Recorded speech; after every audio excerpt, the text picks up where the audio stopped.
Hey guys, Alana with the Sports Center. I'm here to share another recipe with you, one of my favorites that I make every week. We have posted about this recipe before on our Facebook page, I believe, and Instagram, and it is the air fried bagels. So these bagels are wicked easy. They are done in the air fryer, but you can also bake them in the oven. So if you don't have an air fryer, no big deal. You're just gonna bake them as you would in the oven. They only have a few ingredients, which is mind-blowing to me, because they're really delicious. So if you're trying to watch your carb intake or trying to eliminate some of the processed foods, this is your go-to. I have made them with regular white unbleached flour and whole wheat flour, and I prefer the whole wheat over the regular. That's just a preference. So I use this little bag of organic whole wheat unbleached flour. Pretty simple. The other ingredient is non-fat Greek plain yogurt. So this is really important. It has to be plain, it has to be non-fat. And if there's any sort of separation, you want to spill out the separation. So you just have the yogurt itself. What else does it use? Oh, of course, it has a little bit of salt in it. Hold on, let me get some salt. It's got a little bit of salt in it, and then it has baking powder. That is it. Wicked simple. 1, 2, 3, 4. Okay, so when you're done doing this, then it's topped with an egg wash, and then your toppings, of course. So, super easy. This time around, because I just can't follow the recipe, it just is not in my little thing of myself, I'm gonna add some flax and chia to it. So I don't think it will alter it that much. So I'm gonna play a little bit with that. So what you're first gonna do, really simple, and I'm gonna go ahead and post these recipes and ingredients and stuff in the comments section. So you can find them there. But so you're gonna take 1 cup of your flour. Now, I know a couple of friends of mine have done it with gluten-free flour, so like almond flour and stuff like that. I have not. I don't mind. I can tolerate the gluten. So, but if you've done it the other way, let me know how it's come out. So 1 cup of flour. My phone's ringing. It never rings. Of course, it would ring during filming time. 1 cup of yogurt.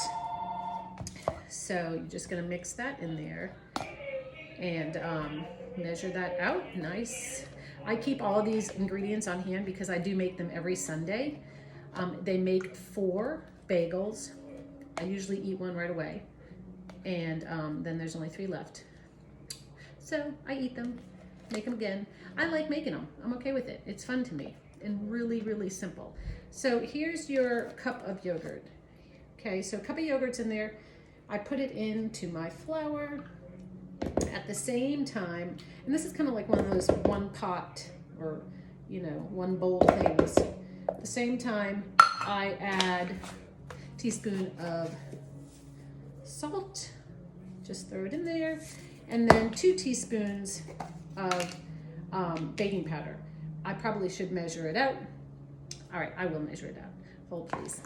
So, got my teaspoon of baking powder in there, 1 and 2. I love the little lip of this thing. That's to, even it out so you get even measurements.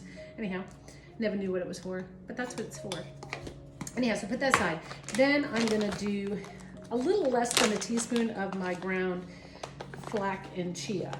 So, no, I'm gonna do teaspoon. I'm just crushing it. Anyway, so yeah. So those ingredients are in there. I'm gonna move all this aside so you can see. I'll put this in the sink. Get me out something to toss it with. So basically this is just gonna mix all together. And like most doughs, if you're familiar with dough making things, you don't wanna over knead your dough. And that's the same for the bagels. You wanna be very careful and just incorporate it slowly until it's somewhat mixed together. Once it's mixed together, I go ahead and I pour it out onto my counter and continue to do it by hand. I use my hands as tools just as they did in the old days. I kind of, you know, was raised to utilize what I have. And there's nothing better than your hands in the kitchen. So I'm just making sure I get all of this stuff off of the bowl. Bam. So that's in there. So here I've got my dough, and really you're just gonna mix it, and you wanna be gentle with it. Like I said, it's sensitive. So you want to make sure to get it to form a nice ball that's not sticking to your hands. So that might mean that you've got to incorporate a little bit more flour as you go along. I don't know. Sometimes I do, sometimes I don't. I can't explain that, but it is what it is. So far this is turning into a nice dough, and it's coming off of my hands as I knead it in here very gently. The less kneading, the better, but you want to make sure it's all incorporated. So I feel like my dough is really awesome right now. So this is how I've managed to do it. So I do sprinkle a little bit more, okay? So here's what I do. I make one big kind of log. I try and get it somewhat all proportional and even, okay? So like you were gonna make a baguette or a loaf of bread, you know, you just wanna get it in one nice log, okay? So you can see how that looks. Then from there, you're gonna cut that in half. Okay, so make sure it's nice and even. Then you're gonna go in half. So now you have two halves, right? Just set this one aside. And again, I sprinkle, I don't know, habit, I don't know, it's not a lot. Next, this half, you want to go into another log, a little longer than before. Okay, so you wanna make sure it's even. So just roll it out gently, and so you can see I've got another even log. From there, you want to cut that in half. Okay, those are your bagels, 1, 2. Okay, so from here, roll out gently your bagels. So you're going to start forming a rope. Okay, I don't know, has anybody ever made pretzels? I used to make them all the time. I don't know if I've told y'all that I love to be in the kitchen. It's where I'm most comfortable, second to the gym, I guess. But I do spend a lot of time in the kitchen. I did when I was staying home with my kids. My firstborn was very sick. And when he came home from the hospital, he was in the hospital for 4 months. And when he came home from the hospital, we were pretty much quarantined for a year. And so we couldn't have visitors, we couldn't go anywhere. And so I would watch cooking shows on Food Network. This was back when Food Network actually had like good cooking shows. And I remember learning from Emerald how to do knife skills and bread making. I mean, you name it. I used to make my own pasta. So anyways, you want to now form your rope. That's just a little background. So I learned to cook on my own, essentially. You know, it's kind of self-taught baker. So there's your rope. Wicked easy. Look, just put it in a circle. Okay, that's it. I'm gonna move this aside, okay? I'm gonna put your first one right there. You wanna go ahead and do the rest. You may have to re-flour, you know, your surface. Just kind of give it a little bit. And you may have to squeeze. You don't want any air pockets in there, and sometimes when you're rolling it out, you'll feel that. So just go ahead and gently roll your dough out so it's nice and even into a rope. So here it goes. And then you will form yet another circle. And you just lay the top on top. You just lay that piece on top, okay? So there's your other one. So taking the other log, do the same thing. Remember, you want to roll it out into one log and then separate it into two.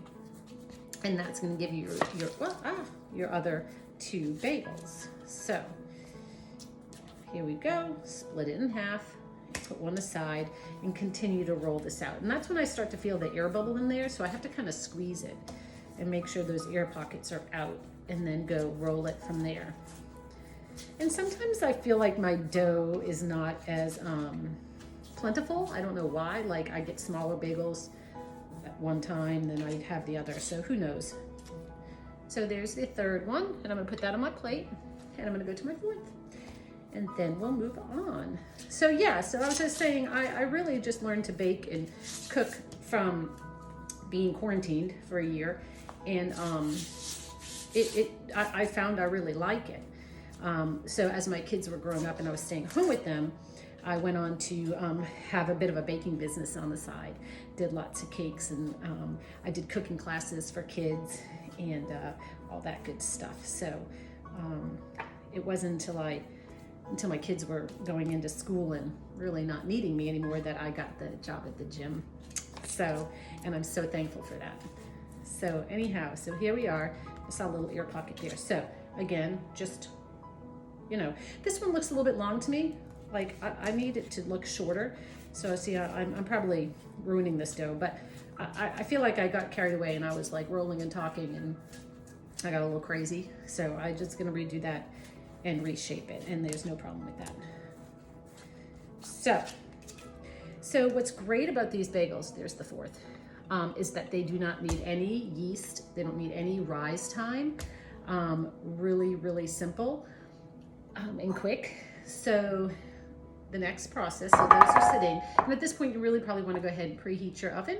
So I believe 400 for if you're doing them in the oven, and then I do mine at 350 in the air fryer. So they're less than 9 minutes maybe. Again, you'll learn as you watch these videos with me. I really don't time a lot of things. I just look at it. So again, I use my hands for everything. So I scramble my egg wash in here. I do put a little bit of salt in my egg wash. This egg wash is gonna go onto the top of the bagel. So I do sprinkle just a tad bit of salt, not much. Just give some flavor, nice salt. And then look, you can use one of these things, it's fine. But I'm gonna use my hands, okay? Some may not agree, but that's how I was taught. So I'm just gonna use my hands and kind of coat the top of your bagel. If it gets under your bagel, it's fine. It's not a big deal. Just coat your top bagel with your egg wash, okay? Or your egg. And sometimes people will add a little bit of water to it. It doesn't really matter. I get the same effect either way, so why go through all that extra steps? So my stuff is looking good. So they're sitting there. I'm gonna turn around and look, you don't need to throw this away either. Okay, this is perfectly fine. So I turn this into scrambled eggs. So anyhow, let me get a quick wash. Hold on, I'm coming back. So then, really simple. So you can top it with whatever you want at this point. I've been doing 2 with sesame seeds. Okay, so again, if you have them, great. So I just put a ton of sesame seeds on 2 of them. And then the other one, I'm sure you guys have heard about this because in the cooking, baking world or whatever, everything but the bagel is the new thing. You can put it on chicken tenders. You can put it in your pasta. I mean, you can put it in anything. And I'm going to show you some of those recipes as we go through this quarantine together. So I sprinkle all that on here, and I get it everywhere. It's okay. I'm the one that cleans the kitchen, so what's it matter, right? So anyways, super simple. Here's our bagels. They're ready to go in. So I'm right. Hey guys, so I'm back. I've got my bagels are done. They took in the air fryer about 12 minutes in my air fryer. I don't know if every air fryer is different in terms of cooking. I don't know. So I'm assuming the same would be for in the oven. So I would start like at 400 degrees and check them after 10 minutes. And also I think in the oven you want to go ahead and put them on a baking sheet with parchment paper. I don't have to do that in here, but you may want to do that. I took the remaining egg that I had and added 1 more egg to it to make some eggs. And then my bagels. So here they are. Check them out. Right? Look at that. So, yeah, I love this recipe. Look, they are delicious. I can't wait for you guys to try this recipe, and I really hope that you'll share with me some comments in the comment box, you know, and kind of tell me what you did or didn't do, or if you use gluten-free flour or anything like that. Just go ahead and share with all of us so that we can try different recipes based on what you guys have done. So they're just awesome. And I can't remember the breakdown, but I think they have like 9 grams of protein and maybe 120 calories. I don't even remember. It was so minimal that I'm eating them. And I say that because I weigh and measure and calculate everything that I eat. So I know that they're good for you. I know that they're clean, minimal ingredients, and they're also delicious. Oh yeah.